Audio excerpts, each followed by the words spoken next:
কি হয় ধৰিব পাৰিছেনে? এয়া হৈছে মহানিমৰ পাত। মহানিমৰ পাত আমাৰ শৰীৰৰ কাৰণে বহুত উপকাৰী হয়।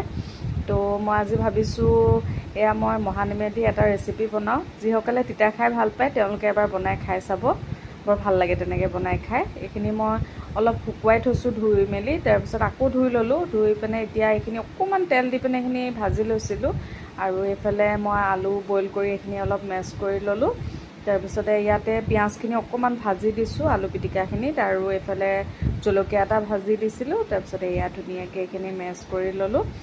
আলু পিটিকাটো আৰু চবেই জানেই বনাবলৈ, আৰু সেইটোনো আৰু কি দেখুওৱা বস্তু, কিন্তু হ'লেও আৰু ৰেচিপি হিচাপে মই দেখাই দিছোঁ আৰু অকণমান। তাৰপিছত এতিয়া মই এয়া ভাজি লোৱা মহানিমখিনি এতিয়া ধুনীয়াকৈ হাতেৰে এইখিনি ভাঙি ল'লোঁ ভালকৈ। আৰু আনকালে মানে মই এইখিনি ধুনীয়াকৈ ৰ'দত শুকুৱাই গুড়ি কৰি থওঁ, মানে মিক্সিত মাৰি, তেতিয়া দিলে মানে হৈ যায়, অলপ গুড়ি অকণমান দিলে হৈ যায়। এতিয়া আজি মানে ৰ'দ নাই কাৰণে মই এইখিনি শুকুৱাবও পৰা নাই, তো এনেকৈ দিব লগা হ'ল আজি। আৰু এইয়া চাওক এইখিনি হৈ গ'ল।